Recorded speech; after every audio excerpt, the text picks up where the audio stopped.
Everybody's got Hey, their pop. Everybody's got hey, their popcorn. thanks everyone for joining me here tonight. I appreciate it. Sammie's here, and hi Sammie, how's it going? Not going bad. I can't complain today. That's good. Um, so the reason I asked you to quite a few weeks ago to join, but you couldn't because you weren't well. So how's your health to begin with? Um, well, it'll never be 100%, but it is a lot better than it has been, and I feel a lot better than I have. So, Um, that's good to hear. What happened, like exactly, um, if you don't mind me asking? I think that my body just got a little too adjusted to a certain medication, and it wasn't helping much anymore. Yeah. Um, and so we kind of had to switch up my medications to try to get me um, back taking something that's actually going to work. Um, I Okay. I had been on the same medicines for like 7 years, with no really deviating off of those, and so my body had, I guess you could say, built up a tolerance to those medications, and it wasn't quite reacting to them the way it should have been. Huh. Oh, I'm glad that you feel better now. Um, because you weren't here for quite a period of time. You know, you were absent, and people took notice. You know. It has been a little while. I I have had to learn how to prioritize what's important in my life, and my health has to always come first. Um, I Whether whether if it's physical or mental, of course. Yeah, absolutely. And you get a lot of things dumped on you all at one time. It can affect you in both of those. Your mental health and your physical health. So I felt that it was best for me to take a big step back and pull myself together and only worry about my health for just a little while. Yeah, of course. You know, and it's understandable. You know, and a lot of people should do that, but Um, unfortunately, I, I go. I I agree. I agree. Even if it's not, if it's not making you physically ill, the mental aspect of it over time, if you're not taking yourself, if you're not taking those breaks and getting yourself, the mental breaks that you need, eventually it's going to make you physically ill. Yeah, or it could break you mentally too. Depends on Oh, what for state of sure. mind you're in. You know. For sure. For sure. Um, how did Gabby handle the situation when it came to your health? Um, it's it's hard for her because she sees me the most when I'm sick. Like my other kids, they know that I have moments of getting sick, or times when I am sick. Hmm. But they're not quite around as much as Gabby is, and so Gabby sees a lot of it, and um, you know, I imagine it affects her pretty deeply. I never liked it when I would see my mom sick, um, but at the same time, I would never leave her. Um, you know, I would always take care of her if I could. Yeah, like that's just the way it goes. You know, you're supposed to look Yeah, after. Gabby's good to me. She takes good care of her mama. That's good. It's good to hear. Um, has this happened to you before, like health wise, or? It has, but I think that this time has I have been sick the longest this time. I don't think I've ever been that sick for this long. It was to a point where it was starting to really scare me and worry me. Um, there were some days where I thought for sure I was dying. Just to be real, um, it, you just don't when you can't stop it, and it just kind of happens, and there's nothing you can do about it, and you just kind of got to let it run its course. It's hard. Yeah, it definitely is. You know, like it's how should I say this? Like going through something like that, makes you realize what's around you in life, you know? Absolutely, it makes you recognize what's really important and what is not. Um, Yeah, it puts things into perspective. absolutely, and I think maybe that's why I'm a little more of an emotional kind of person too. Is because I um, you know we're not here forever, and No, it just really sucks. but I'm glad that you're getting better now. Like you've been, well, you've been sick for quite a while. It's So yeah, it's been about a month, maybe a little over a month actually. Um, that's a long time. yeah, it was kind of coming and going. Like at one point I was feeling really bad and I started feeling better and I thought I was going to be okay. And so, I just tried to go right back into things. And I found that I can't do that. When I see that I'm not feeling good, like I have to stop, guys. It's just the way it is. Um, you know, I found that pushing myself too hard, it just makes it worse. So, Yeah, like you definitely have to take a step back, you know. oh, for sure. For sure. And I would recommend that for, anybody that, is doing this kind of stuff to take a break. Yeah. I But want to other ask than you, that, I'm Terrence, I thank you. I appreciate you. I'm feeling a lot better and doing a lot better, and I'm looking forward to moving forward. I'm just going to take my time doing it. yeah, that's good. That's great to hear. Penny says it's so wonderful to let alone hear you back to us, Oh, Sammy. I have been, as been worried about you. Your health and my daily prayers. You're special to us all. thank you, Penny. You guys are all special to me too. Even Red Hood's little ass. Just gonna say. The Red Hood's a good guy. Like every person that I come in contact with on YouTube, as far as this community goes, every person has some little type of meaning to me. Whether I've learned something from you or learned something, watching you or speaking with you, or we could be friends outside of YouTube. Um, but I appreciate all of you. And we appreciate you, Sammy. Um, She loves you, Constantine. um, you want to start from the beginning? um, how far back in the beginning? Um, from the beginning, like when you grew up and all that, and then to today, basically. So I was born and raised in Indiana. Okay. Um, I am the youngest of seven children. Okay. Um, my Seven. Yeah, I have four sisters and two brothers. Mm-hmm. My mom was actually an older woman when she got pregnant with me. She was in her 40s. Okay. I was her oops baby. Um, I don't know. Yeah, we had a really big family. My dad, I didn't really know him. He passed away when I was 13.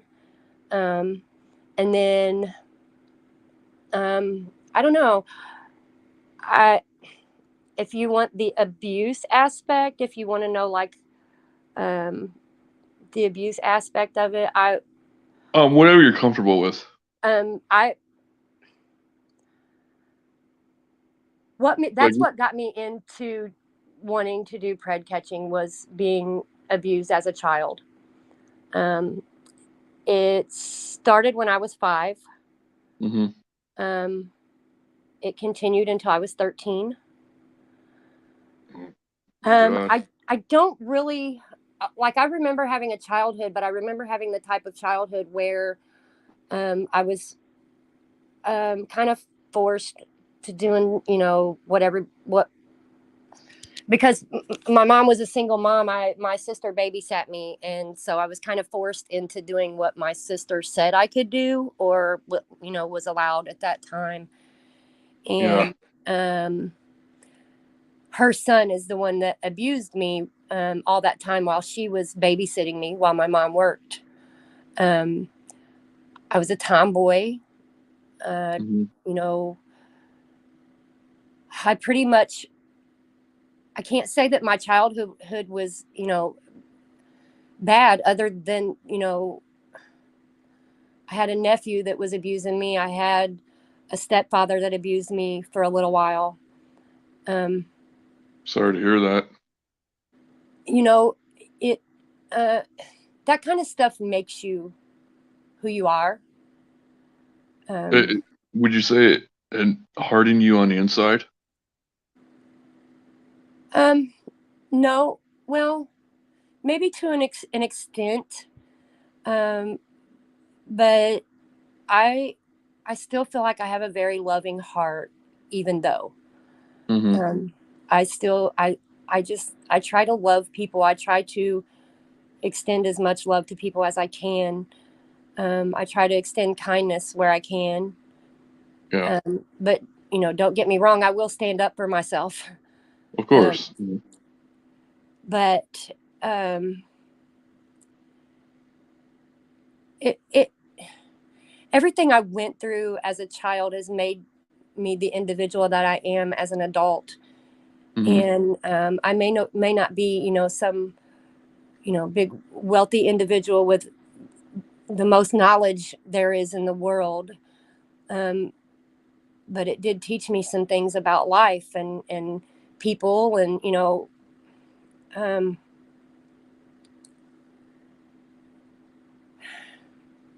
how to handle situations, I guess. Mhm. um, it also affected me in negative ways, I guess. I tried not to let that stuff just be who I am.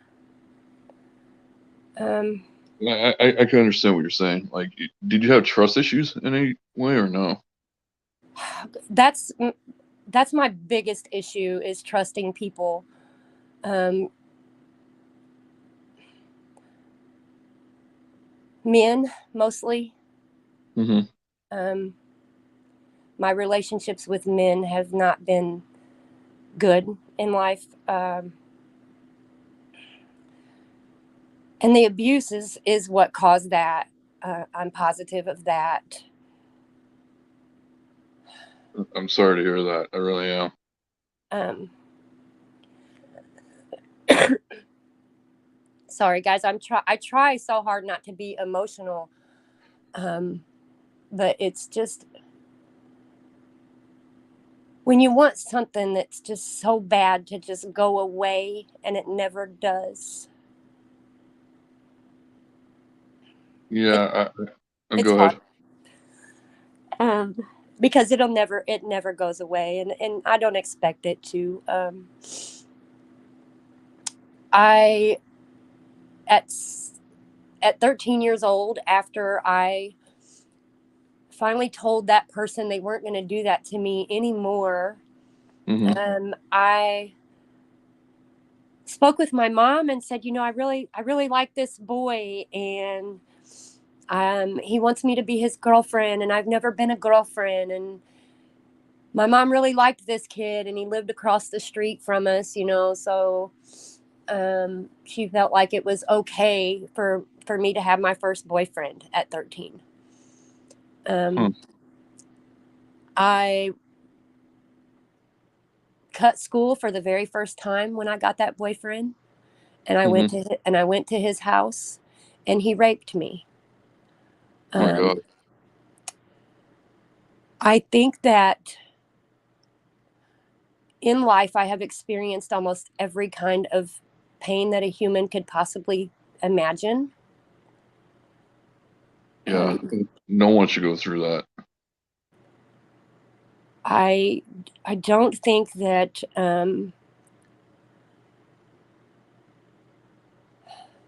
I don't think that I've ever met anyone with a story like mine. Um, I, I, I truthfully, I think I'm going to write a book. It's been suggested many times that I write a book, because there's just so much that life has dealt me, that, you know, maybe someday I would like to share. You know, there's little things in there that, you know, don't quite get talked about as much as, sexual assault, the sexual assault or molestation, but, you know, that turned into a lot of things like being bullied because I wasn't a girly girl, or picked on because my mom couldn't afford to go buy me new Jordans like the other kids, or, you know, I wore my nephew's hand-me-down clothes as a little girl sometimes. Um,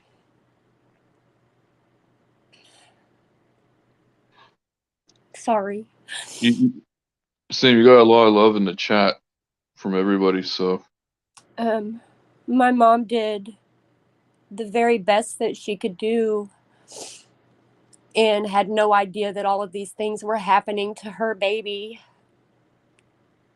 And I felt that it was my job to hide them from her and make sure that she didn't know.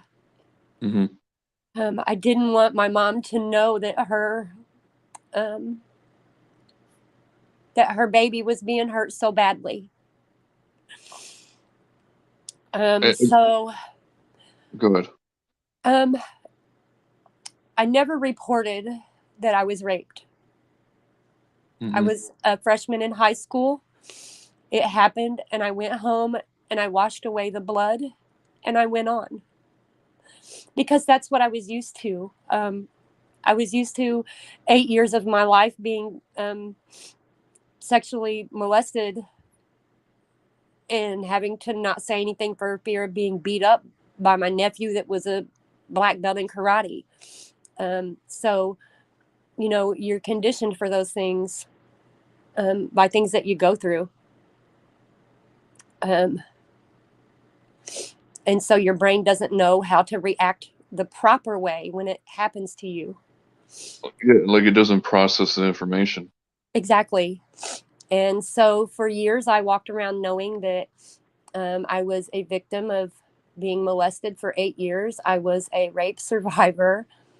I was bullied and picked on and just treated like shit by other kids at school. Um, and then finally,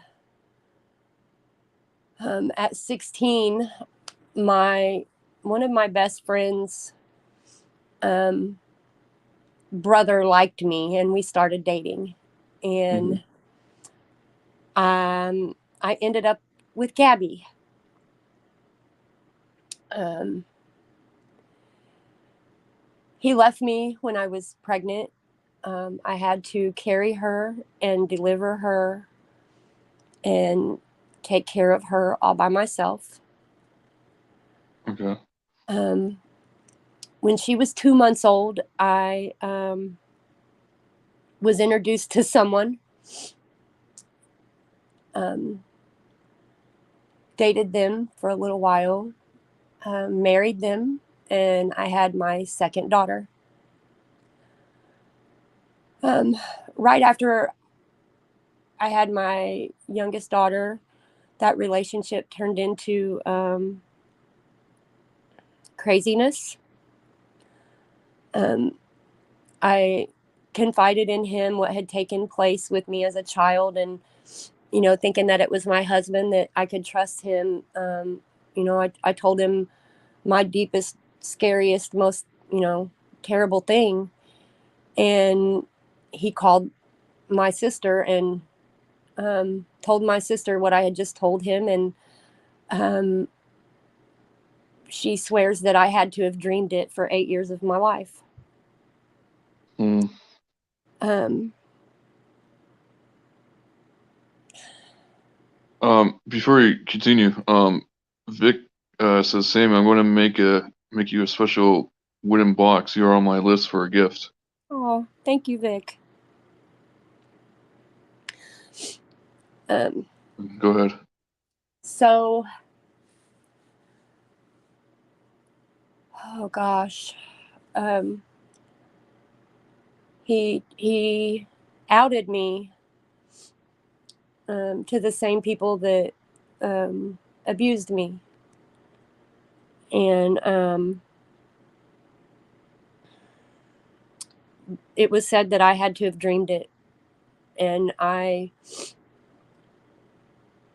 So he, at 19 years old, it was like, did I dream that?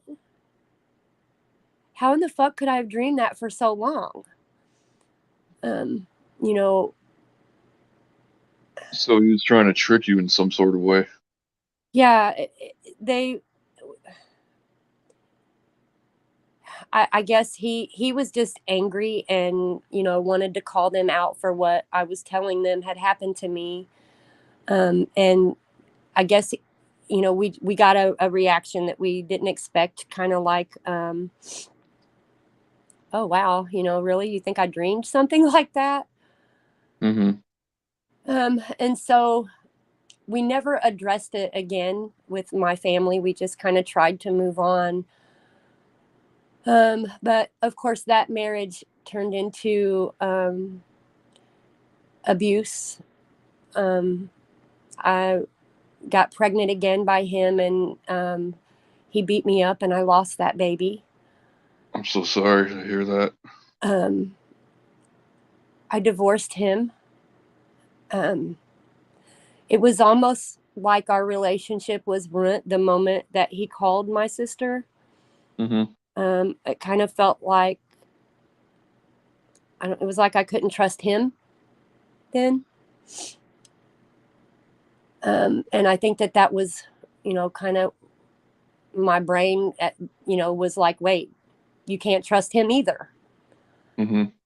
And so moving forward from then was, a really hard time in that marriage. And then I lost the other baby. And that was actually when him and I separated and got divorced. So then I had two daughters by myself. And, I mean, I've been in and out of many relationships and situationships and all of that stupid shit, and I mean, that's just, I feel like that's kind of what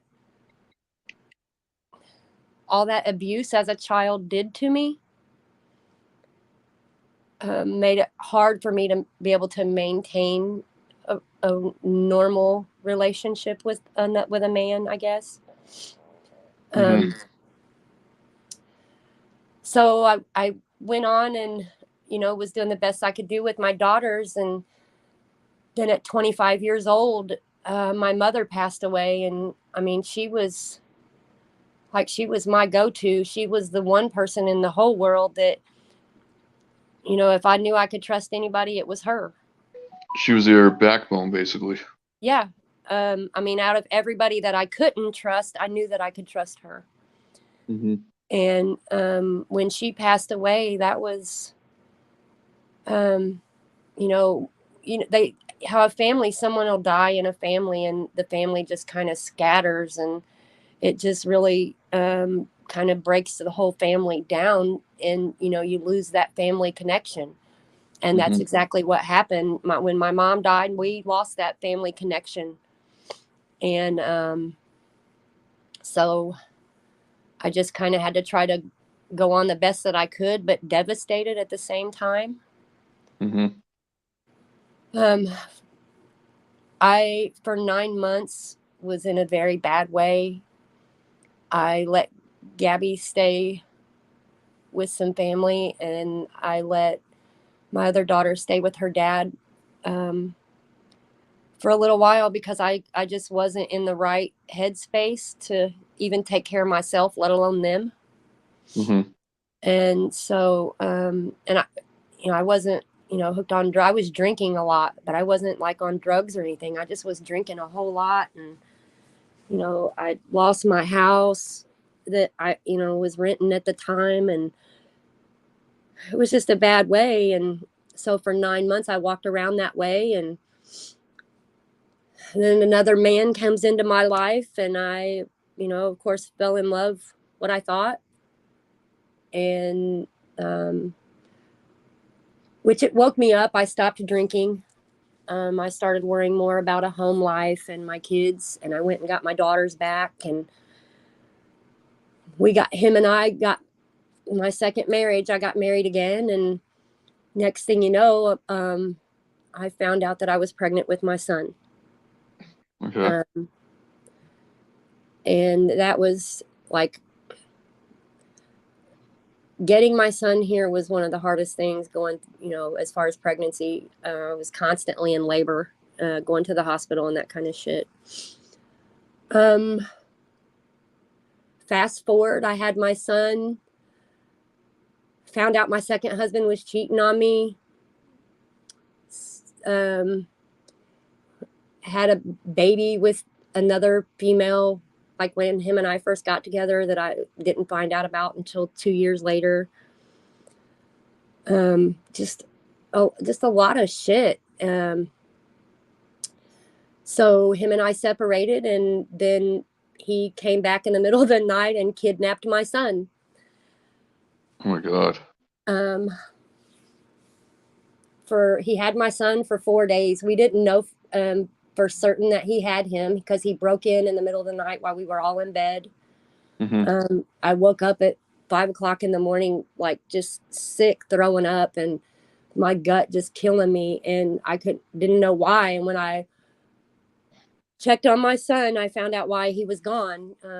I was like, God woke me up. The natural mother instinct. Yeah. I called the police, and the police said that, well, you guys had a disagreement here a few days ago. You're separated now, so we're to assume that he has him, and there's nothing we can do. And they left. So I sat around for some hours trying to figure out, what am I going to do? He's got my son, type of thing. And it was like 6 hours later, I got a call from a detective, and he made me come and fill out a missing persons report. They filed something against the officers that came that morning and refused to allow me to file a missing persons report. But I finally did, 4 days later, after we did verify, for sure that he had him. There wasn't really much they could do because we weren't divorced yet. And so I had to let him know, if you don't have my son back to me by Monday morning, I'm going to go down and file for emergency custody. And then, that's when they would have issued an Amber Alert. But thankfully, 8 o'clock Monday morning, he brought my son back, and gave him to my sister-in-law for me to pick him up. That's good. Was he ever charged? Or? No, they never charged him with anything because we were still legally married. So he pretty much just broke into his own house, as they said, and stole his own kid from his own wife. It's like you found some kind of loophole. Yeah. And he was threatening to take him to Florida, to run to Florida with him, because at the time back then, they wouldn't have extradited him back here. I would have had to go down there and kidnap him back. My son was at the time, he was 18 months old. Like, he was still, like, when he took him out of bed in the middle of the night, he was in like a pull up and a t-shirt type of thing. He was like in pajamas. It was the middle of summer. And so, he grabbed him up in his little t-shirt and pull up and left. And he left my front door standing open at like whatever time in the middle of the night. So that was kind of the moment in my life when I decided to pack my kids up and get them out of the city. I moved them an hour away. I put them in some country schools. We lived in an 11-acre farmhouse, and they got to ride four-wheelers and run through the woods. And, they got to realize that when they said, we're going to go for a walk around the block, it was not the kind of block they were used to. So it was just a great experience. I got them out there, and We were there for a few years, and I kind of just decided that my kids needed to know that there was more to life than just being a single mom or a stay-at-home mom or just having kids and that kind of thing. So I went and I enrolled myself in college. Nothing, it wasn't like IU or Purdue or anything. It was just a little community college, but it was a big deal for me raising 3 kids by myself. Mm-hmm. And so I did that, and excuse me, sorry. Um, some things happened while I was in school. We kind of were talking about it a little bit earlier, but I didn't want to talk too much about it with Lisa when we were talking about testifying in trials and that kind of thing. And so we had some court cases that came up while I was in college, and me and my family, there were a few of us that had to testify in some court cases that were big profile cases and really scary cases. And but we had to do what was right. And so testifying was the only thing that was right, no matter how scary it was. So I did that.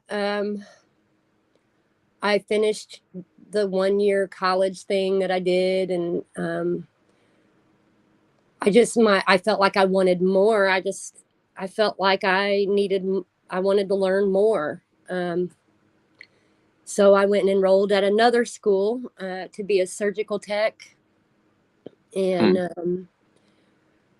I wanted to assist in surgeries and heart surgeries and stuff like that. That's what I wanted to do. I ended up partway through, I had to switch my major because that's when my health started failing me. That's when I started noticing it. It wasn't, as bad as it is now, but it was noticeable. And so I switched my major and just kind of tied it back into what I had went to school for the first time. Mm-hmm. And I graduated from there with an associate's degree and a diploma. So I graduated with a double major. So I have 2 college diplomas and an associate's degree. And I'm super proud of that.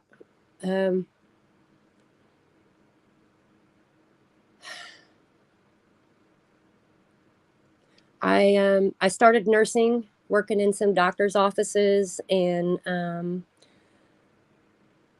worked in urology and dermatology and family practice and in an emergency room. And I loved all of it. I think I Mm-hmm. learned the most in urology. And I liked that. I liked that part of working in nursing, when you could learn something,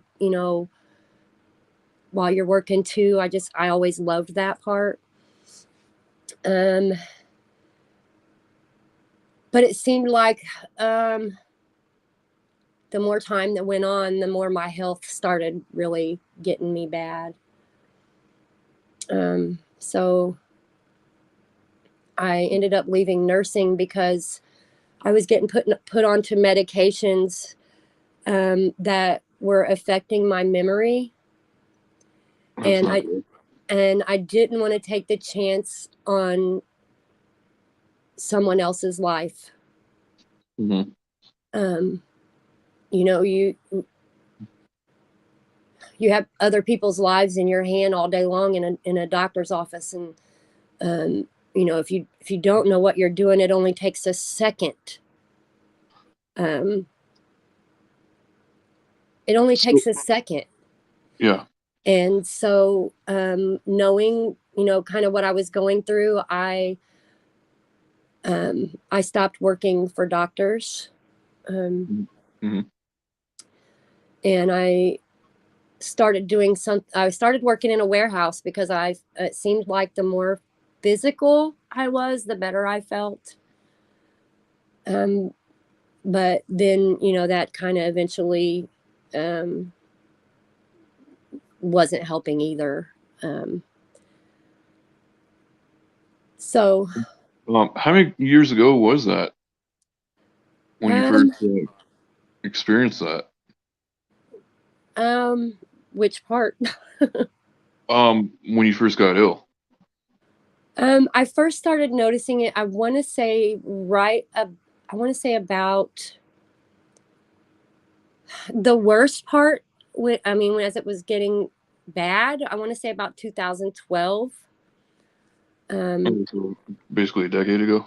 yeah, that was when, um, just for no reason, like we would notice all my blood work would just be super messed up and you know out of the blue. And I would Hmm. just all of a sudden, bam, I would be sick and having to call an ambulance and go to the hospital. So it just kind of, I don't know, it just kind of seemed like it came on slow, but then once it really came, it came hard. Um, I wouldn't I wouldn't wish it on anybody because I had to alter everything about my life. Um, Hmm. it took everything that I loved doing, and it still continues to do that to me. I'm sorry to hear that. I really am. Um, Going back to your son there for a minute, um, quickly there. JFK asked, so how old was he when he got kidnapped? he was right about 18 months. 18 months. Yeah, he is 21 now. Okay. So that has been that long ago. Mm. um, he, I always wondered while I was raising my son, God, am I going to do this right? I'm a woman, and had heard, all through the years that a woman doesn't know how to raise a man, Hmm. and a good man, I guess. I don't know. Um, and so I'd always hoped that there would be something that I would do right with him. And I have to say that, for raising a, a boy, he turned into a really great man. It's good to hear. He, He's got you for a mom. That's why. he thanks, you guys. He doesn't have his dad in his life. He never really has. It was like I got him back from his dad after he took him, and his dad, gave up. Hmm. He never fought for him. Um,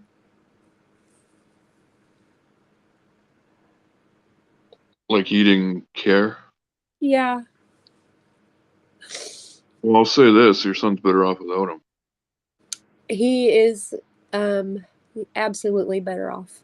Um, but it hurts my heart to know um, that my children's dads have all had every opportunity in the world to be a good dad. Hmm. Um, and I can't honestly say that any of them are. Um, and that hurts my heart. But, the truth is the truth, I guess. Yeah. Is Gabby close to her brother, or? Um, my, I think I like to think that my kids are all three pretty close. Um, Hmm. I think that, um, I think I did real good letting them know that, you know, no matter what happens in this world, the three of you, I'm not going to be here forever. And the Hmm. three of you are all you guys got. That is a guarantee. It's very true. Um, I I wanted them to know I didn't want them to be like me and my brothers and sisters. I want them, when I'm not here anymore, I want them to not fall apart from each other. I want them to still be close and still love on like one another and still take care of each other. And you know, um, that's what I pray for anyway. Yeah. Um, I don't think I did too bad though. I'm pretty proud of the mom that I am and was. Well, I always see Gabby in the chats, and I could tell, you did a great job. Thanks, Terrence. You're welcome. My kids are.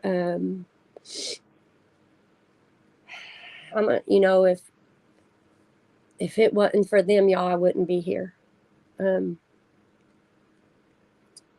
when my old man passed away 7 years ago, if I didn't have my kids, I wouldn't still be here.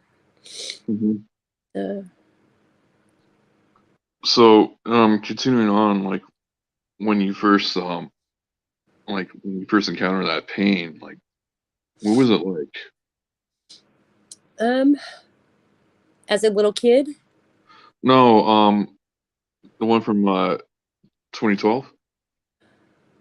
um, it. I don't know. Um,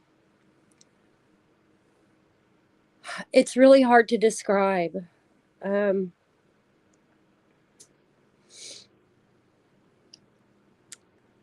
I just the only way that I know how to describe it is that it just takes everything from me.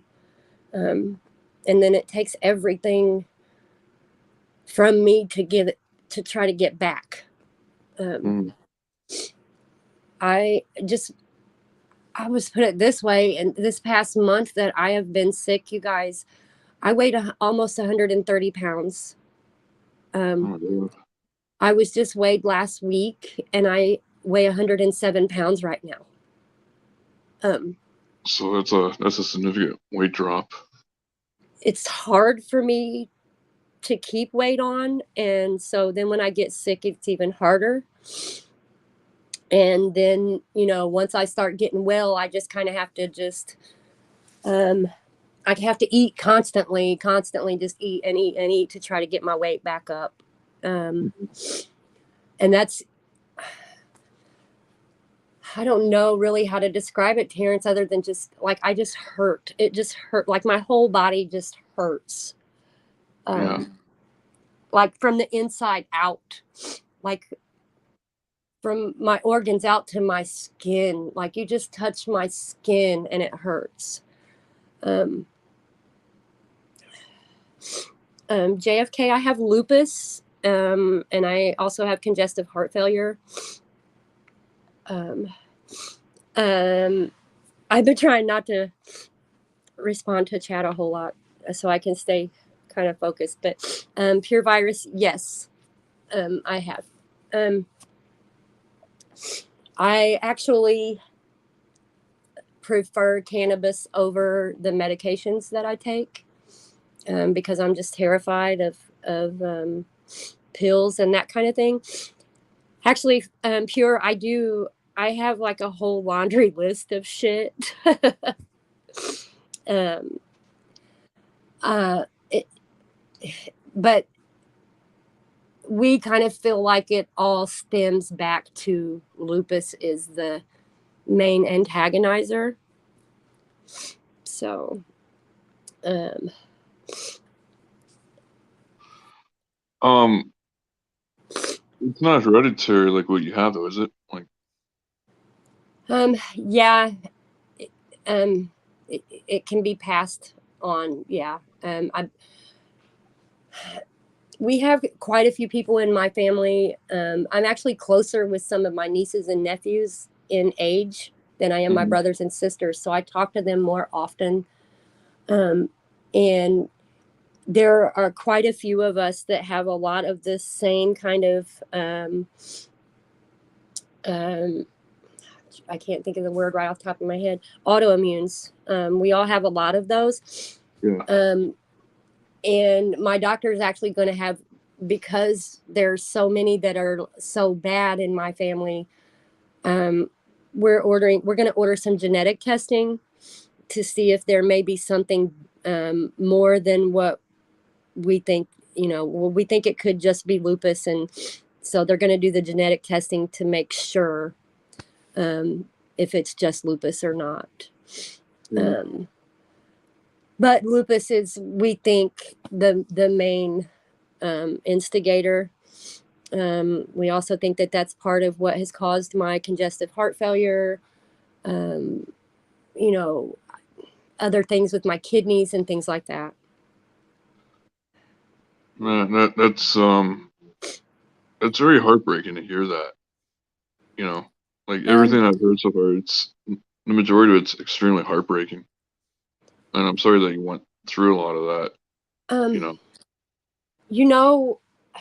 I appreciate that. But I have to honestly say,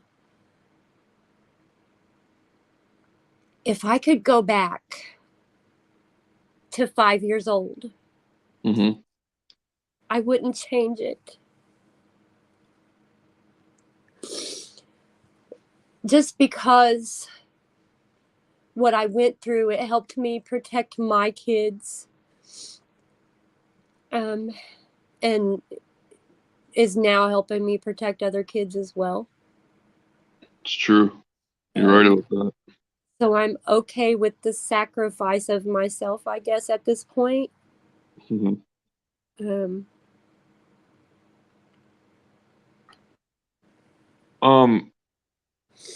want to get into when you first created PHI. When was that? PHI wasn't really a plan for me. It was something that just happened, I guess. I had been watching Pred Catching for quite a while. I had kept telling Gabby, you gotta watch this, and she kept saying, Mom, I don't want to watch that shit. I don't want to watch that. It's fucked up, Mom. That shit's fucked up. And I kept just trying, I kept trying to get her to watch it, and she didn't want shit to do with it. And so I was just a watcher by myself for the longest time. And then all of a sudden one night I was on Facebook, and a person that I knew on Facebook was exposing someone, and he had like 3 viewers. And sorry, excuse me. He had like 3 viewers at the time, and so I was watching it, and I was like, yeah, get that motherfucker, get him. And I messaged him and was like, hey, do you care if I put this out there? Let me put this out there. Let me share it. Let me find out, all the information about this guy. And, he was okay with it. And so that's what I did. I started sharing it. I started telling everybody. I joined these little community pages on Facebook and was sharing it, there and where that, around where that person was at. And then we found out where he worked, and that he was a school bus monitor. And so then it became a real big mission that I had to stop this kid. So then I got a hold of the school district where he worked at, and I had him fired. Found out in the process that he had another pending case from another school district, and that he had been fired from that same school district once before. So this was the second time that they had fired him for almost the same thing. So he had 3 instances of trying to mess with minors. And that was kind of the moment when I was just like, I think I want to do this. And what year was that? That was it'll be a year in January.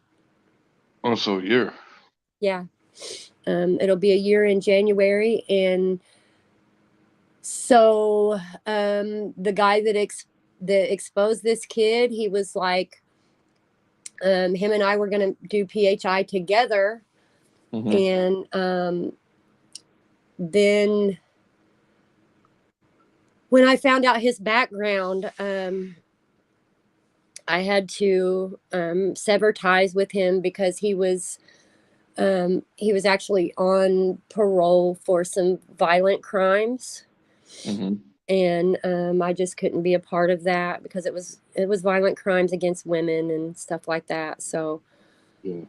that was kind of when PHI was born, a girl team. Um, and Gabby just kind of became jerked in. She didn't want a whole lot to do with it. We went on a catch, and she actually played the live decoy on that catch, and I think that might have kind of hooked her a little bit when that happened. But yeah, it was an experience, and I just kind of went from there. I just felt like once I started it, I just never have been a quitter. Yeah, that's what I want to ask you too. How, Gabby joined you in your group there. How come your other two children never did? Well, my youngest daughter, because well, mostly because they both have small children, and Mm-hmm. I want them to be more focused on that. Um, I just My son is all for, I'll go on catches with you, mom, if you need me to, and my younger daughter, I'm sure she would probably love to go on some catches too, but I don't want them to. I don't want them to take time away from their children for this, Yeah. because you can't get that time back. So, I don't. I would rather, me do this. If I have to do this by myself, I'm not afraid um, at all. Um, I doubt that Gabby will let me, but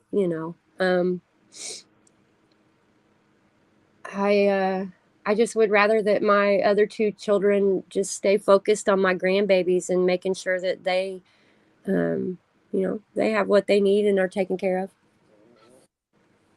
I won't. Yeah. I won't, Sabrina. I promise. I'm just saying. I'm not afraid. I'm sure if I find somebody to go with me if Gabby didn't want to. I'm just saying. When you first entered the, as Penny likes to call it, the village, and rightfully so, um,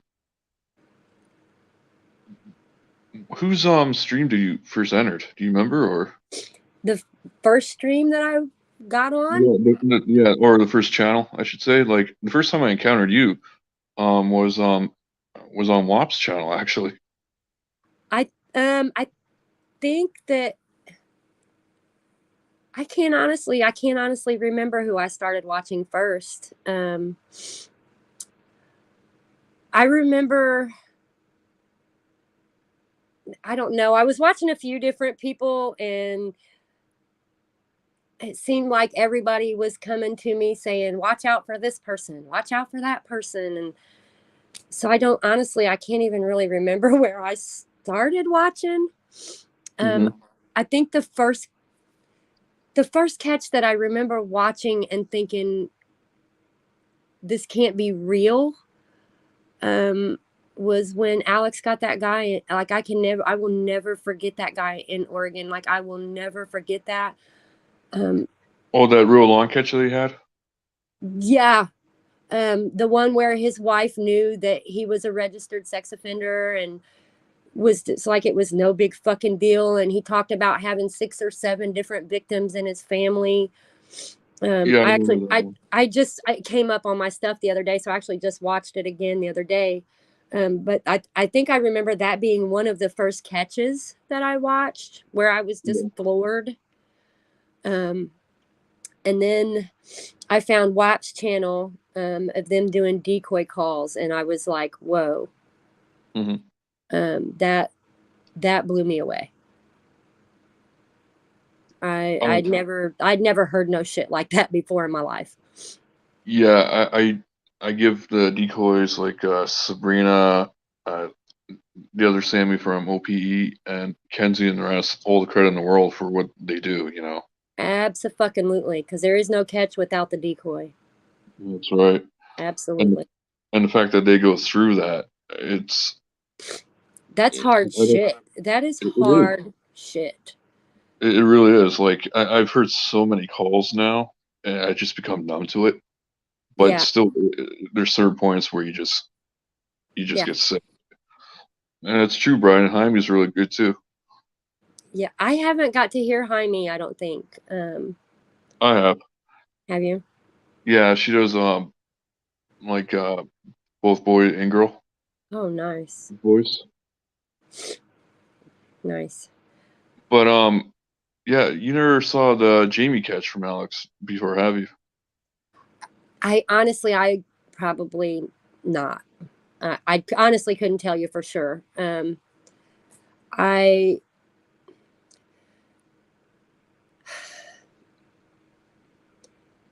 it seems like for me, when I'm decoying, I have to kind of take a step back from watching catches and stuff for some reason. I don't know why. I think maybe it just gets a little too heavy for me. Mm. And the decoy calls for sure. Like I like Sabrina. I love her. Um, but I can't sometimes, her and Kinsey, I sometimes can't listen to them because they're just a lot. Um, so I try to drop in and drop off some love, and then, find Mm. my way out, because it's a lot. And I mean, they're way better than I'll ever fucking be, as much as they do that. I can't say honestly that I would ever hold a candle to those ladies, because um, I don't do it near as much as them, and it triggers me. So Yeah, well, I want to say thank you to the decoys for what they do.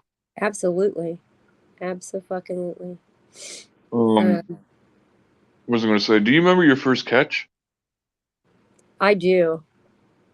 I'll never Okay. forget my first catch, because I made a whole ass scene.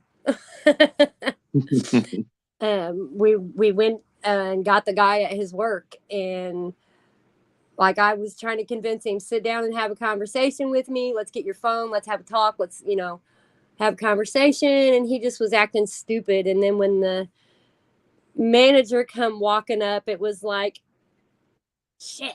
Like, she was just putting a halt to everything. And when I seen she was going to do that to me, I had to get a little loud. Oh, that wasn't the collab with WAP, was it? No, this was a catch at Red Robin. He was a server at Red Robin. Okay. He had on his Facebook that he was an attorney at Bird Law and all kinds of funny shit. And so when we went on the catch, he had no clue that we had seen his Facebook and had his address and his phone numbers and his dad's name and his mom's name. And boy, when I opened that folder up and he seen all that information in there that we had on him, you could just tell he wanted to fall out. Mm. But that was a moment for me. It was great. I love going back and watching that catch. And when you watch that catch, you can see his face change when I open that folder up with all of his information in it. um, did you have some kind of like adrenaline rush when you first caught him? Oh God, yes. That very first catch was like, we left out of there, and Gabby was Gabby was singing. I started singing, and we're like, we just caught a chomo. And it was just, yeah. I mean, the adrenaline was definitely pumping. Definitely. Um, Mm. we couldn't believe that we had just done that. And okay, do you remember the one that you collabed with WAP though? Like that Yeah, was the first time. Hunter. Yeah, that was the first time I saw your catch there. Yeah, that was Hunter. He man, God, that was an experience. That was where we went, and the cop was like telling us that our video was hearsay, but his body camera that he had on was evidence, and it was like, wait, you're just not making any sense to me, so I can't. Mhm. But yeah, Hunter was that was an interesting catch too, because we showed up at a venue that was, my God, that building, that place was huge, and I don't know how in the world we thought we were going to find that kid, but Uh, uh, um, yeah, Rap didn't he? Oh, go ahead. WAP gave us a picture of him and was like, this is the photo he took of himself this morning. So this is, hopefully this is what he's wearing. And he had on this obnoxious United or American flag tank top. Mhm. I thought he had like a bandana on. Not he may have, but his shirt is what gave him away. We were sitting out in front of the building, and um, I told Gabby I'm going to go inside and ask a few questions and see if anybody might have seen him, and was going to kind of just throw his picture around a little bit. And I stood up and turned, and it was like, it was poetic. The sun's like shined down on him Mhm. and lit him up, and he was in that American flag tank top, and it was just, it couldn't have been any more perfect. And that's Yeah, how I found him. I was like, you guys, there he is. yeah, it looked like a college campus of some sort that you guys were at. Yeah, it was some kind of convention center. um, there were two events, and that's what bothered me the most, is that there were two events going on there that weekend, and it was, there were children, so many kids just all over the fucking place when we got there, and that was scary. And Yeah. then he said that he was staying, that he had said that they were staying in the hotel across the street from the venue, and so when I walked into that hotel and seen all these young girls in there, it was just like, oh no. So yeah, it was. I was definitely glad that we found him. Yeah, if memory serves me too, wasn't his girlfriend there when you caught him?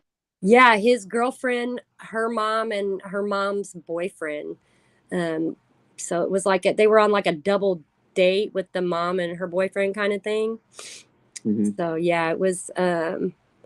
It was definitely interesting. That poor girl. I think I'm positive Hunter was autistic.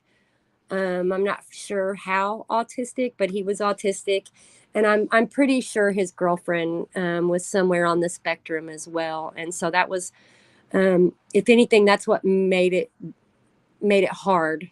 Um, Hmm. was knowing that. Yeah, that was a real good catch. I remember I watched it live and I enjoyed it, for what it was. It was really good on your Well, part. thank you. Gabby did Yeah. great on that catch. Like, she drilled the shit out of that kid. And when the police showed up, like, they were standing there, and Gabby was still like, "Well, we're going over these chat logs," and the cop was just standing there letting her do it. So yeah, it was kind of neat. But I want. Oh, go ahead. no, you're fine. Go ahead. Yeah, I want to talk about the one that Alex helped you with. You want to talk about that one Sure, we can and how talk that about any came of them. and You're how that came about? um, I I was decoying one day, and that guy messaged me, and when I seen his photo and what it's like, what he had captioned on his photo, like on his profile, um I knew that I had to find a way to either get to Texas or to get someone else to go to Texas. And I just, knowing that Alex was from there, I felt like, I don't know, I just felt like he would be the best candidate for that. And so I decoyed him for quite some time, and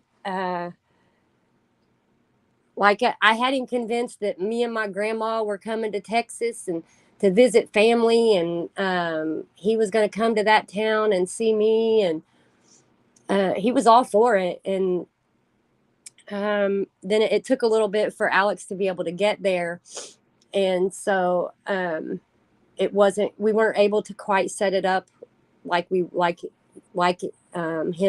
coming to the decoy or whatever. Mm-hmm. And so I, um,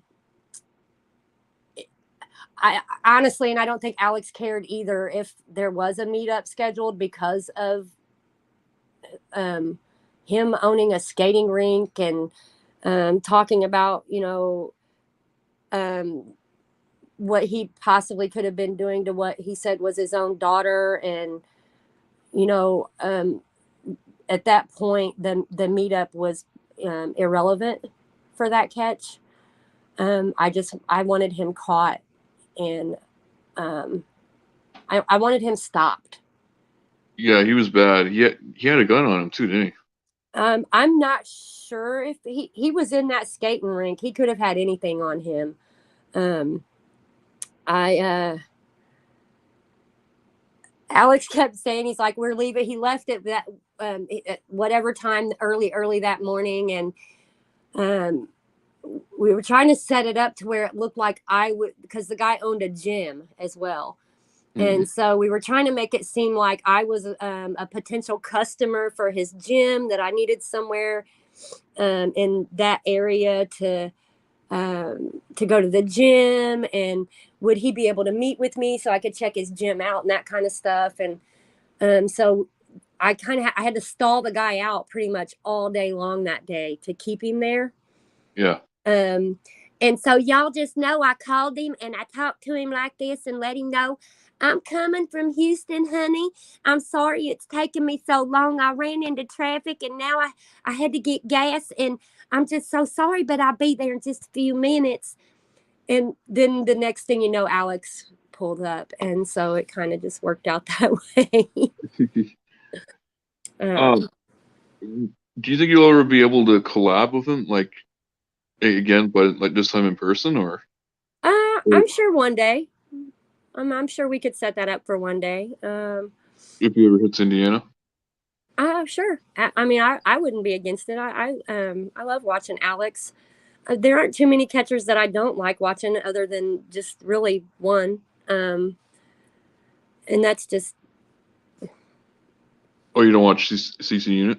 I watch CC Unit. I'm talking about Jeff. Oh, that's right. My bad.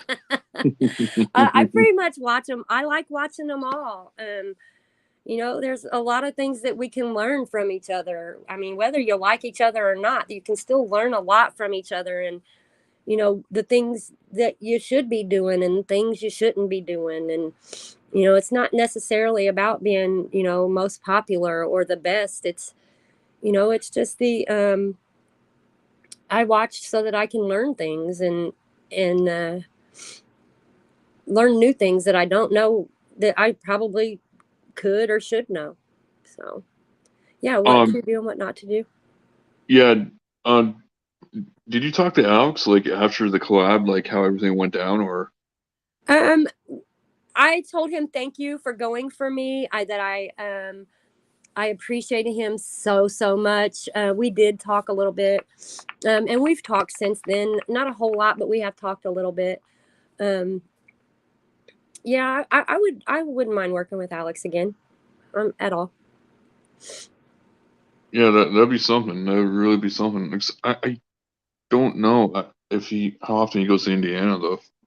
Yeah, I'm sure one day, I don't know, maybe I can get myself together and hopefully get to feeling better, and maybe maybe meet somewhere in the middle or something like that, and try something. You never know. Yeah. Your last catch that you did, where the guy ran away. Do you Michael. remember? Yeah. That was very intense actually. Yeah, that was. Do you want to talk more about it? Yeah, man, that And, kid. and, do- and do you have any update on him or?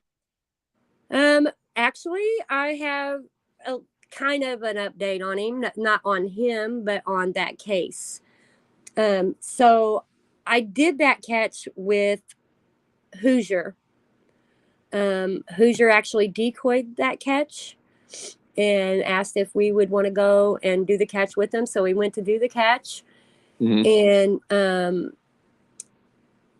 Hoosier didn't want to have to deal with the police. I'm gonna just say that. Yeah. If he's gonna continue to catch, he's gonna have to figure that shit out, because they're gonna want to talk to him. But he didn't want to deal with police, and I get it, because he's, he does a whole nother thing on his channel over there. So I get it, the whole accountability shit that he does. But I actually got a phone call from the old man, the old cop. And he wanted to speak to the actual person who decoyed that catch. Yeah. And so I reached out to Hoosier, and I let him know that that officer, his name was Kevin. He said, "I'm Officer Kevin." Wanted to speak with him because he was the one that decoyed the catch. And so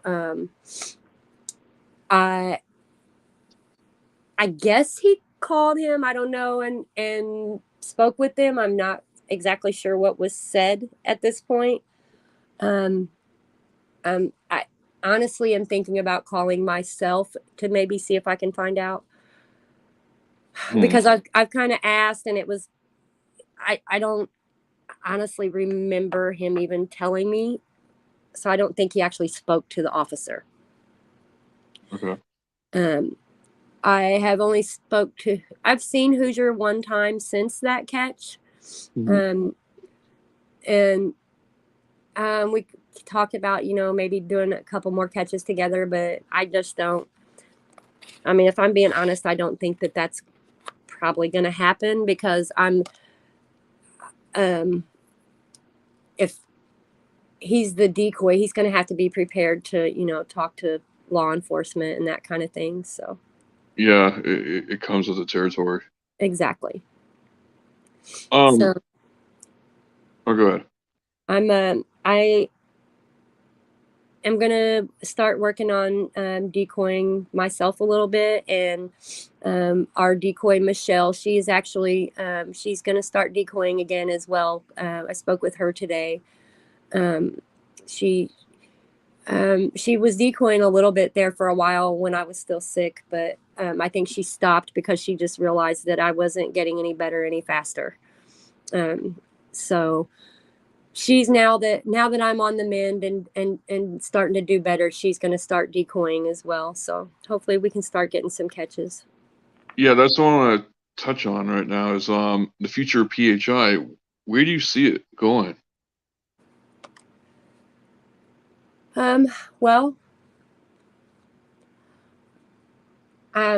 if I'm being real, like I don't feel like I don't know how to describe it. I want to continue to do catches, and I want to continue to, put those exposures out there. But I'm not worried about being some big, super huge team, I guess. I want to continue to be able to do this at a pace that is good for myself and for my team. And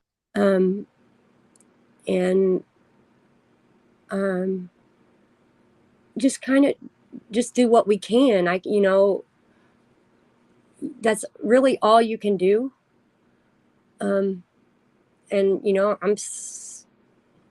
I just feel like if there's anyone out there that feels like I'm not doing enough, I apologize, but I'm doing what my life allows me to do. Yeah. And so I just want to continue to help and do what I can and as much as I can when I can.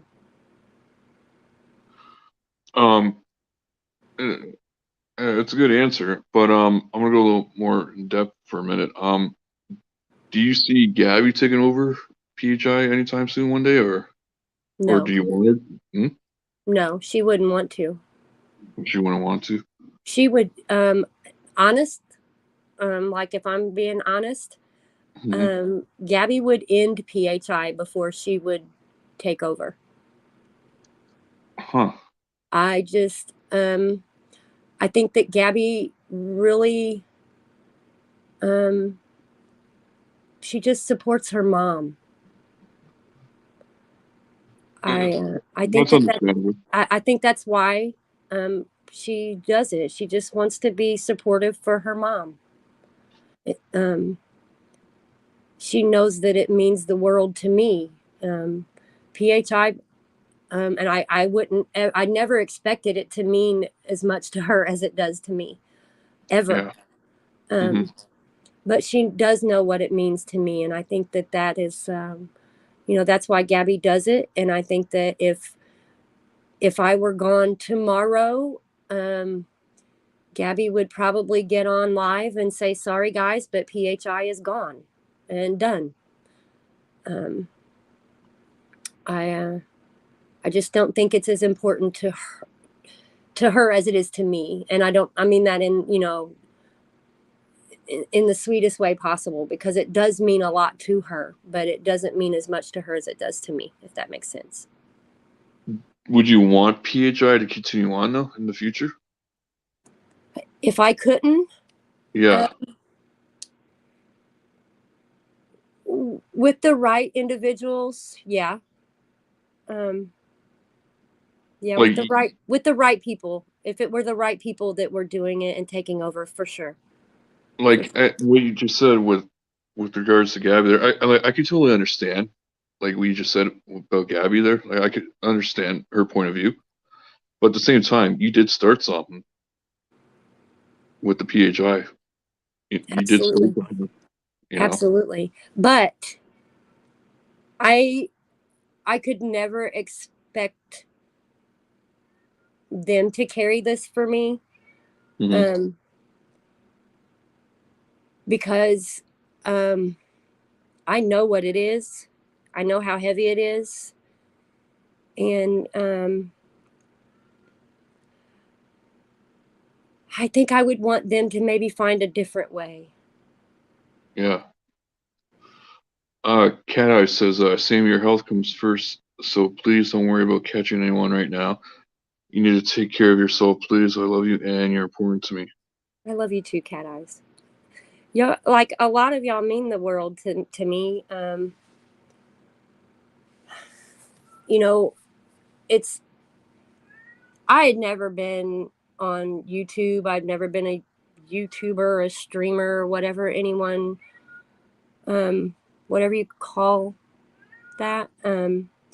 So all of this stuff was pretty new to me when I started it. Hmm.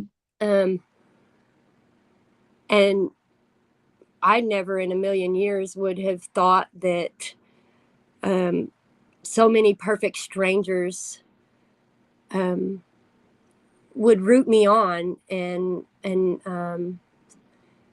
have support for me and and just be the great people that a lot of you are. Um, because he can And take it, he's not a catcher. yeah, I heard a cat in the background. Yeah, he wants me to let him inside, and I won't. He's actually outside, if you can believe that. Yeah, that's not the cat you got from Bill, though, is it? No, no, that's Gabby has that cat. Uh, Pierce says, health always comes first. Without you, there would be no PHI or you, Sammy. Exactly, and that's part of why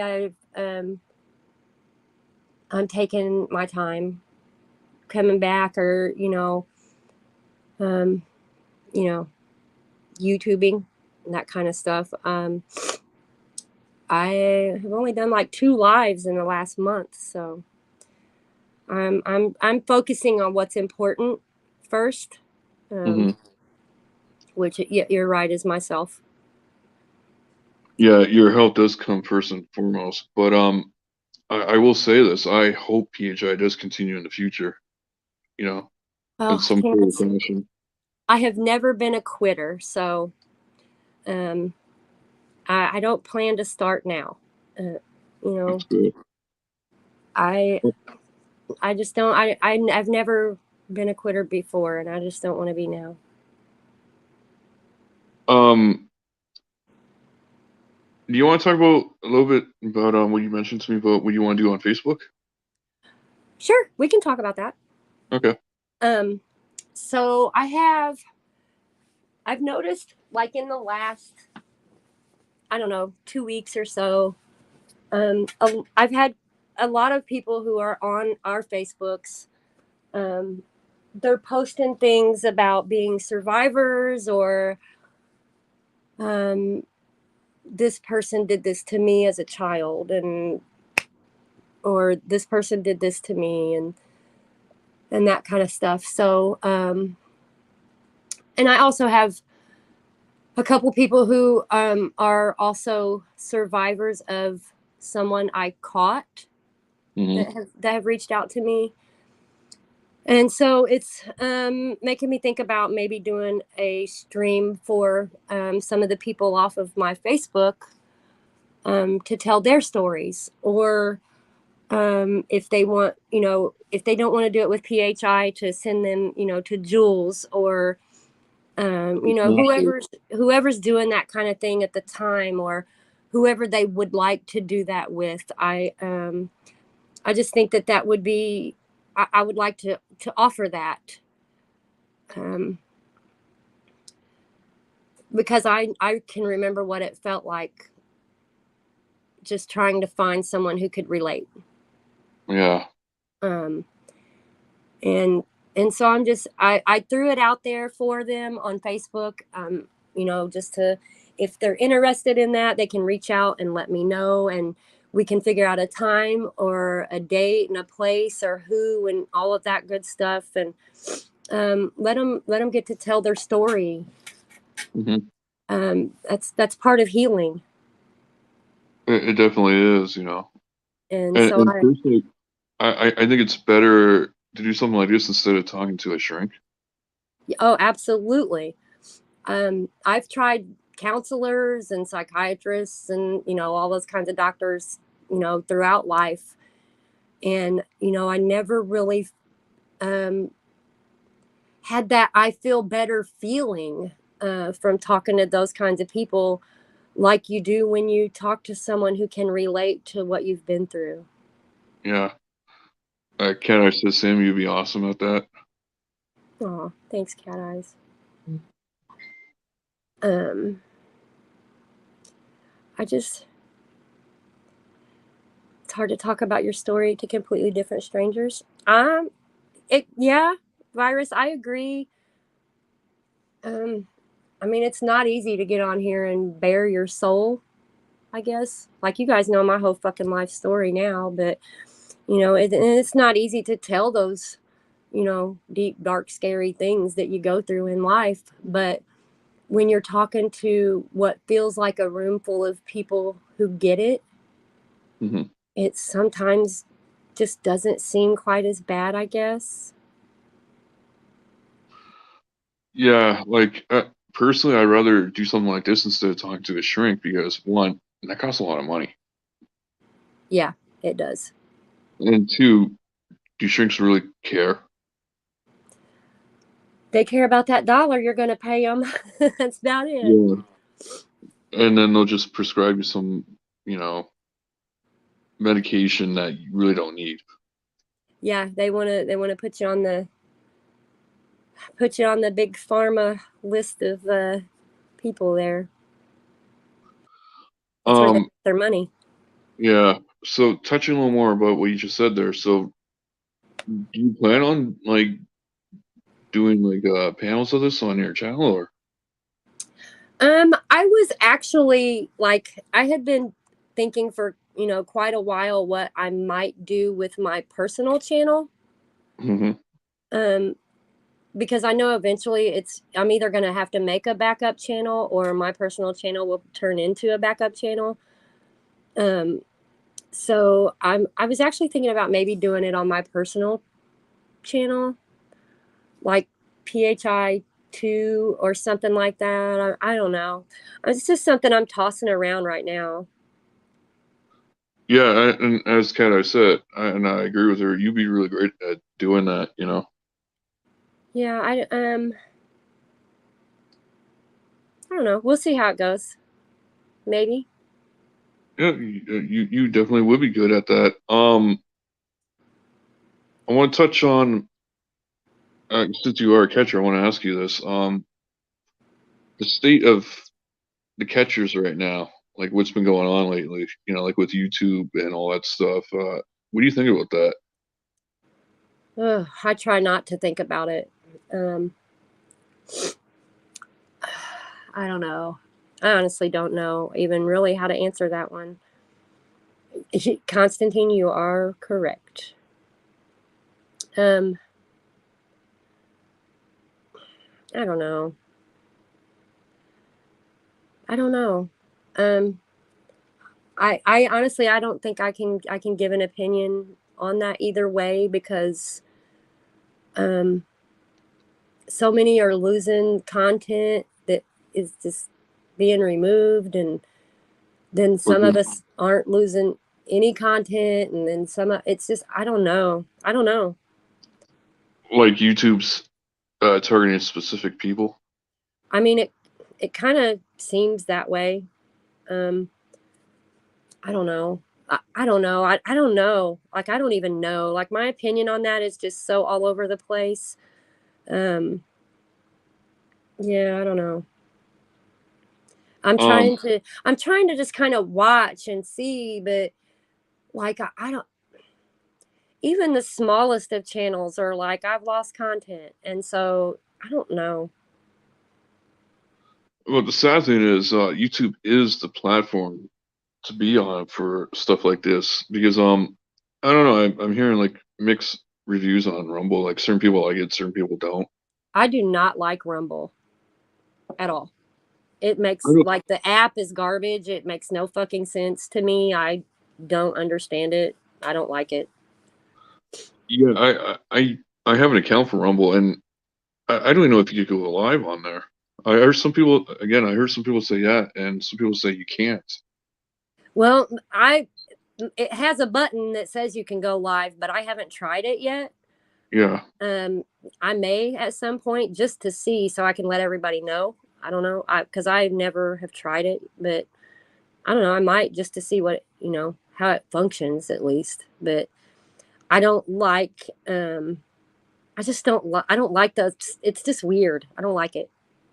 yeah, I'm not a fan of it either. Like as I said, I made an account, and I think I made it about a year ago, and I haven't really used it. And then when Alex says, I'm doing Rumble now, I'm like, oh, so I had to get back into Rumble there, and Mm. I'm not a real big fan of it.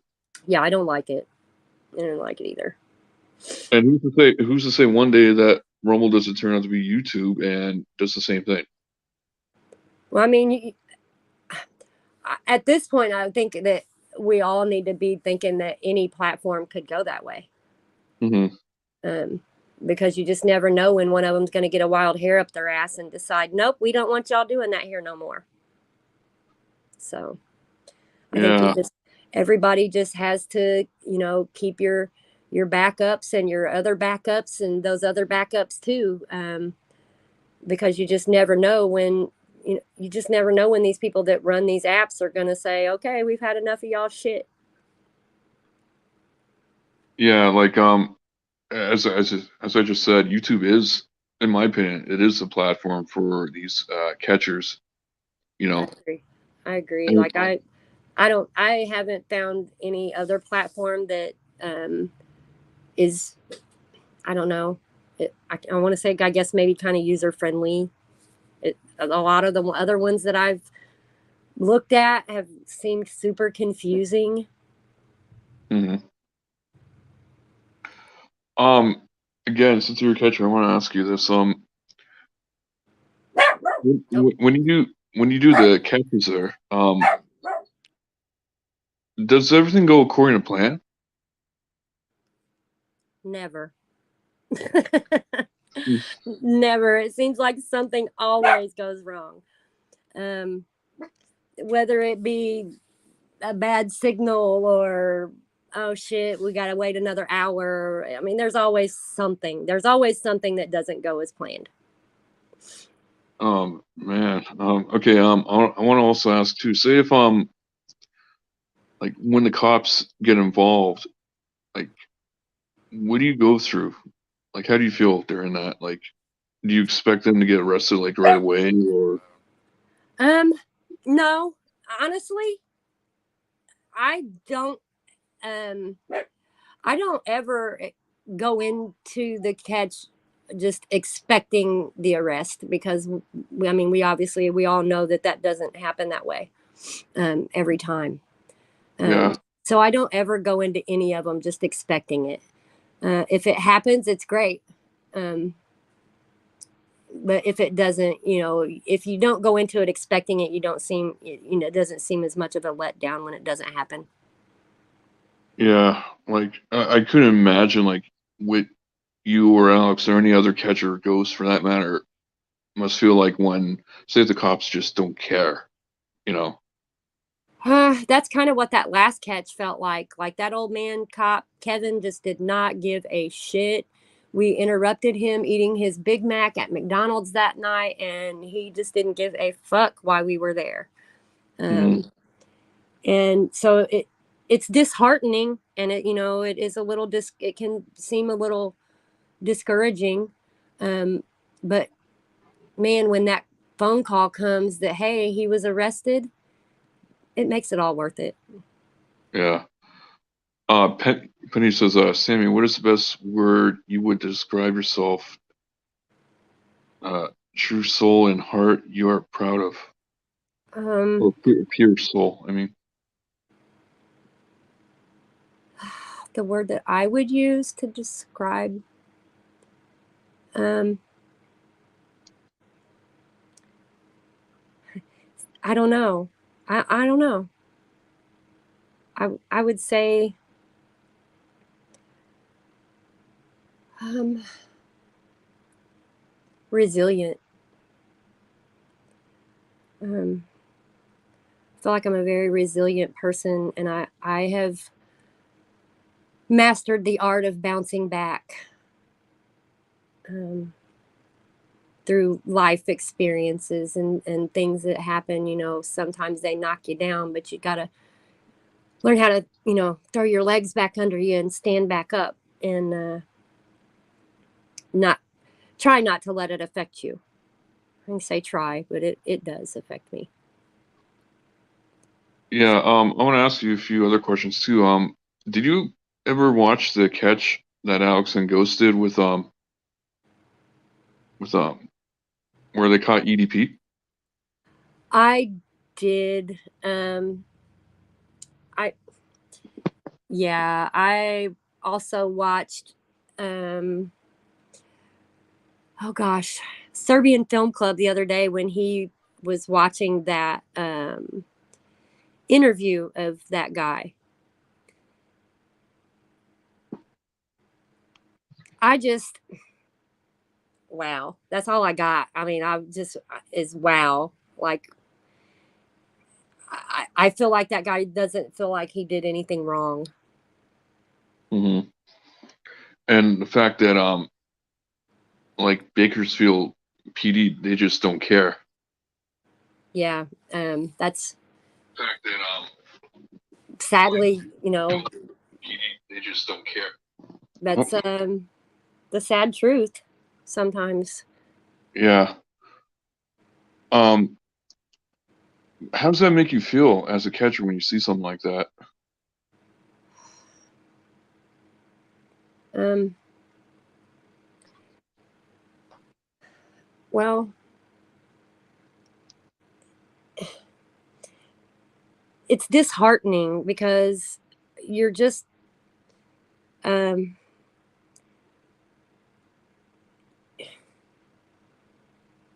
you just don't understand how children aren't as important to everyone.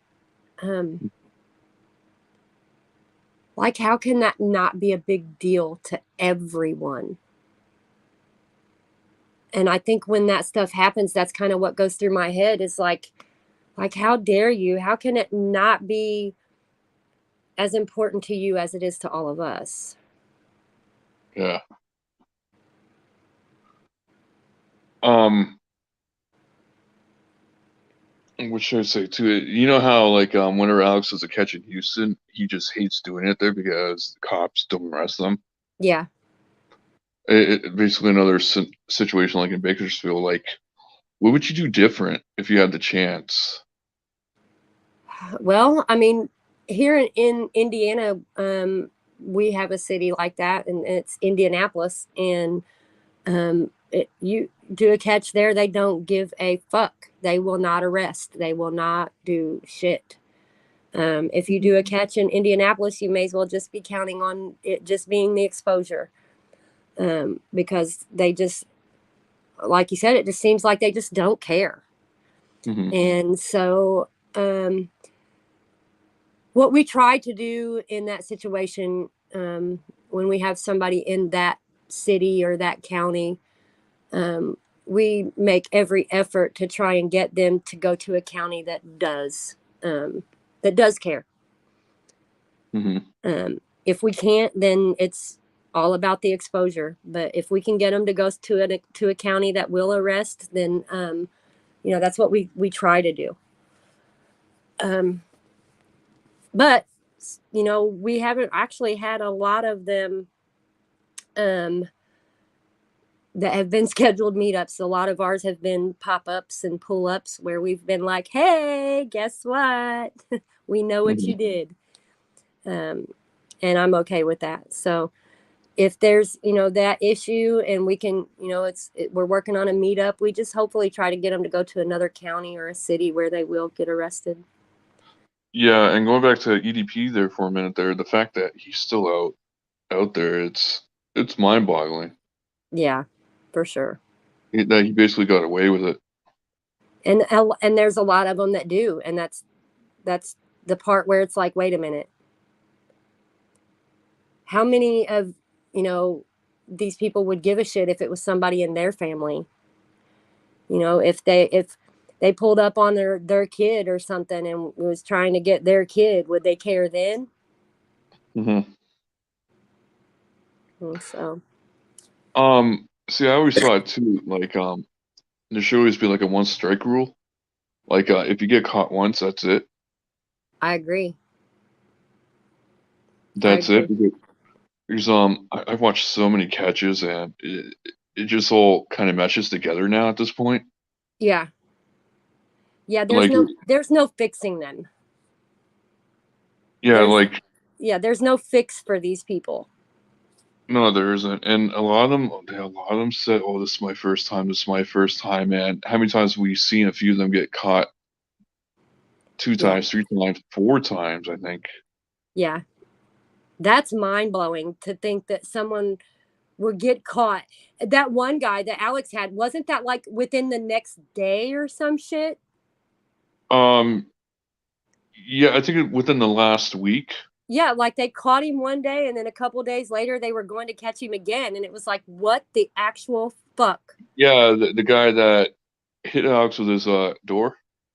Yeah. Yeah. Alex wanted to get him a third time. Wow. He wanted to get him a third time. It's just because a lot of them say, "Well, this is my first time," and it's a lie, you know. Oh, we all know. Yeah, We all know because they and all say the same things. Like, it's so mind numbing how they all use the exact same excuses, like they all fucking talk to each other. exactly. It's like they have their own little, well, I'll call it for what it is, a community. Right. And Like, hey, I'm going today. If I get caught, I'm just going to tell them it's my first time. You do the same thing. It's just like they communicate with each other and share excuses. exactly, I find it very disturbing, It like, is. and sickening too, actually. And a lot of them have like very similar excuses, like, "Oh, I've been hacked," or "I was under the influence," or "I didn't," or the person said they were 18, 19, or whatever, Yeah. lied about their age. It's just the same. It's just mind-boggling. Yeah, But you get that 50-year-old man that puts on his profile that he's 22. Like, Yeah, what the fuck? You didn't think that when someone's seen you, they would know? yeah, that's the Yeah, other thing too, is when they lie about their ages, it's like, come on, you yeah, know. But yeah, as I said, I would just do a one strike rule. If you get caught the first time, you're done. yeah. I agree. Life in prison, like a lot of people say chemical castration. I don't think that will work. I don't either because I mean, their brains are what's mind fucking people. Like Yeah, they're and yeah. I agree. I don't feel like that. Chemically castrating them. I don't. I feel like if you cut it off and handed it to them, it wouldn't do any good. no, and they can still harm kids. For sure. Like personally, a lot of people say death penalty. Okay, I would agree to that, but at the same time, you know, like life in prison without parole too, that could work. Yeah, Red Hood. He like I came. He says I came here to tell them that it's not okay to do this, or I came to tell the kid that it's not okay. Like that's exactly the shit that they say. Like we're gonna believe that. Yeah, like or they want to be a mentor or something like that. Yeah, I was Like just seeing if she was real. yeah, it's just so like I watched so many, and as I said, they just mesh together at this point. Yeah, they really do. That's why it's like when Are you okay there? sometimes it's they all mix together and it's like you try to think of one catch and another catch is you got it entangled in there because there's just so many of the same shit. Yeah, it's like when you confront them too. Like, how many have you confronted so far? 11. Um, do you like do you have the same feelings that go through you each time when you confront them? Like how you feel, or is it different? I would say it's the same.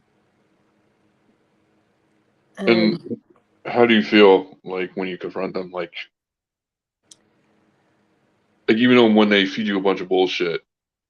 um Anger is the first, like the anger just is, you can't get past that, like you're mad. um your emotions really are all over the place. I feel like um You want to lose your especially cool. when they start lying and trying to bullshit you. Yeah, Then the anger just really intensifies. but you can't show that though, unfortunately. No, I mean you can, you just have to watch in the manner that you show it. Yeah, um, like, do you think certain states are too protective of them, or Absolutely, absolutely. um, why is that?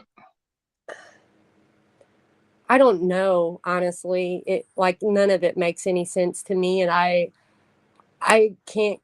I wish I could give you all those answers. I honestly don't know. Especially with as many catchers that are out there doing this now, it seems like somebody would take notice. And I don't know. I don't know. Hmm. I'll be honest. That answer right there is kind of saddening. You know, I'm not gonna lie about that. It's kind of saddening to hear that. It, Yeah. I mean, there's so many of us out here doing this now. And I mean, there's no fucking reason in the world why somebody should have 300 fucking pedophile catches. None. yeah. Like, it makes no fucking sense. Like, you just would think after that many, someone would take notice to something. And Hmm. they're just not. And it's, I don't know, it's just so disheartening. Would you ever say if you ever caught someone in like if they're like 18 or 19, whatever, would you handle them differently than an older one, like in their 50s or 60s?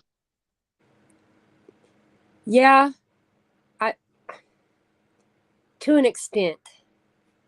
I guess it kind of just depends on the case. Hmm. Um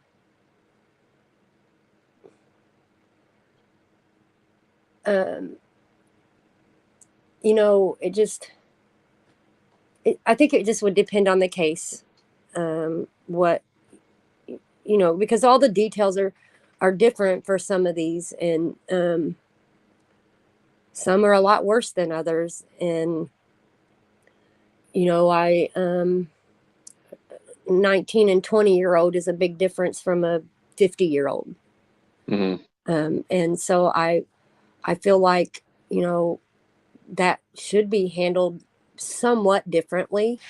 Um, how, I'm not quite sure yet, because I haven't encountered someone that quite that young yet. Yeah. Other than this last kid that, I mean, you guys all seen how that was. Like, he was already on house arrest or whatever. So, you know, I guess it just depends on the case. Yeah. So I asked that because I remember Alex caught, so I believe he was 19 at the time. He was at their parents' house too. And so Alex handled it differently. Yeah, I mean, I feel like there's a big difference between, you know, a 19 or 20-year-old and a 50, 55-year-old person, or, you know, even 30. There's a big difference between the two. Um, so yeah, it should be handled differently. Yeah, because the ones that are like in their 50s and 60s or 70s for that matter, like the ones that get caught, I always would say they've been doing it for decades. Absolutely. I mean, they've known better for years. Um, you know, so you just kind of get it that you know, a 19 or 20 something year old might just need to be put in their place and say, hey, you know, you really could be fucking up the rest of your life here, you know, in comparison to that 30, 40, 50, 60-year old person that should have knew better years ago. Yeah. um, yeah, I feel like it should be handled differently. It just depends on the case. Yeah, and like the ones that are like 18 or 19 or 20 that are caught, it just scratches my head. Like, why? Why throw your whole life away? Yeah, and um that's even what I said to that Michael kid when we caught him. Like, he was so young. Like, what the fuck? Like, what are you doing? Like, what are Yeah, you doing? Like, you're already on probation or parole, whatever the fuck you're on, at 23 years old, 24 years old. And now here you are doing this on top of that. Like, what the fuck? And like, I even said to him, like, you're so young, you're ruining your life. hmm And when you're 40, you're really going to regret that you've done all of this shit. Um, yeah. you know, it's just sad. It's sad. It, it really is. And like, I don't know what they think. The younger ones that do that, like, I don't know what they're thinking. Like, their parents knowing that what their son's been caught doing, like, Yeah, I, it's heartbreaking for the parents. It really is. it absolutely is. I like that kid, Michael. I felt so bad. To an extent, I felt bad for his mom, because I mean, she's doing the best she can, or her husband's left her. She's got a little kid, you know, a little girl. She's got another son that's, you know, super autistic, and then she's got this kid that's just, you know, piling it on her. And it's like, man, the woman couldn't catch a fucking break if you handed it to her. But then, you know, she goes inside with him, and did she sneak him out the back door? We don't know. So Yeah, um, it's hard to say. It's hard to say, and it sucks to have to approach someone and their child in that manner with that type of shit. But you know, she had the right to know what was going on in her house. yeah, you're right. But say if I ever had like a son of my own and he was caught doing that, I would hand him over to the police, do the right thing. Absolutely, You know, absolutely. blood and move, My blood and son move. knows. I said to my son, you know, when he got in high school, once you hit a certain age, you got to watch what you do. You can't just be messing with any old little girl that comes your way, and you have to be real about that shit. Otherwise, they just, they're going to learn on their own. Yeah, you're right. And I just don't. I can never understand why they do what they do. Doesn't matter what age the pedo is. They could be in their 20s, 30s, 40s, 50s, 60s, 70s, for that matter. And I just will never know why they do what they do. You know. I, I, I honestly, Terrence, I don't think that we will ever get a real honest answer for that. Um, I think that, um, I think, I think that this is something that we just aren't going to be able to find a real answer for, sadly. Yeah, like I was listening to Courtney earlier today. She went live. She did a decoy call, and the predator that she was talking to, apparently he's a virgin, but he's an old guy, isn't he, Constantine? Mm. I think Constantine knows. But yeah, I think he's like an old guy, but he's a virgin. So Mm. maybe and Courtney, he's like really ugly. So that could explain why he's doing what he's doing. I just don't know. Um, yeah, it's hard to say. I mean, he could have some type of, I don't know, you know, insecurity with himself that he's afraid of a grown woman. Um, Yeah, I personally, I think that, that might be just a tiny piece of, what it is. Some type of insecurity, in finding a person their own age. yeah. Or maybe the fear of rejection. I don't know. Yeah, it's But it's hard. don't get It's me hard wrong. saying. Yeah, don't get me wrong. I'm not defending them by any means necessary. I'm just trying to figure out why these freaks do what they do. Yeah, I don't think that we will ever really. I don't think we'll ever get a real honest answer. Oh, my Um, bad, Cons. Yeah, the guy's 30, but still he's a virgin. Yeah, he sounds a lot older though. He does sound older. And 30 is bad for being a virgin. Lots of insults these days. Yeah, Constantine's right. yeah, I John says, yeah, he's definitely a disgusting guy, Terrence, Cornelius. Yeah, he really is. I thought he sounded older. He did. really. Yeah. Um, you know, all we can do, I feel like, is keep making the baby steps, that we're making, in trying to make a difference. Um, because I feel like we're not. I don't know. We're not getting a whole lot of help from the big guys. Yeah, like I've watched a lot of catches, ghosts in particular, like where the cops give them a hard time and things still go according to plan, and it's a lot of times, it's a letdown. Yeah, for sure, absolutely.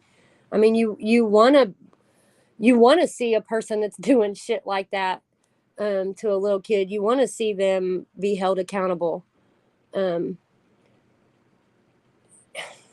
when the officers turn and look at you and they're like, "Well, what you're doing. You fucked up here," and it's like, but you're not doing it, and that's what makes it tough. If they're not doing it, how can you not expect someone else to stand up and do what you're not? You're right. Like I give not only the decoys but the catchers themselves a lot of credit, all the credit in the world, especially the ones that had to put up with like all the brick walls, like being having to deal with the cops that give them a hard time. I'm Yeah, not saying all cops are like that, but certain ones are. more I'm than sure- not. yeah, like I've seen. again, going back to ghosts, I've seen a couple catches where this one cop in particular gave ghosts a hard time. I'm not sure if you've seen it or not. I have noticed. I feel like for every one officer that is great to you, you've got four more that are assholes. Yeah, it's true. But there was this one in particular who was on two of Ghost's catches, and he gave him a hard time. Ghost gave him his card there, right? Mm-hmm.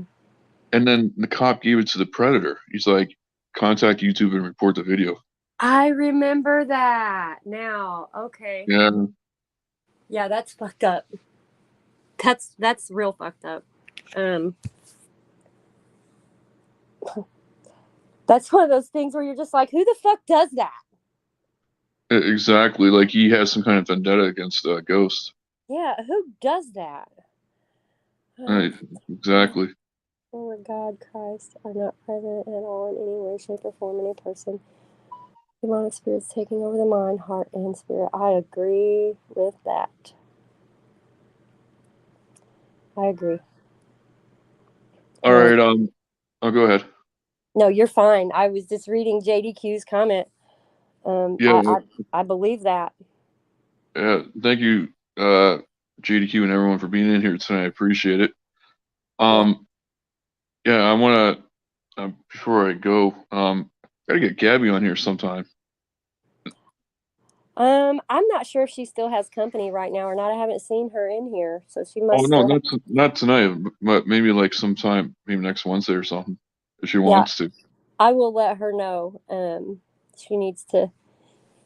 She needs to come up on Terrence's panel. I'm sure she won't mind. Yeah, it'd be almost like a part two in a way. um, JQ's like, it's not to say that the people doing it shouldn't be held accountable because they should. Activity in a person, no, exactly. For Um, sure. I agree.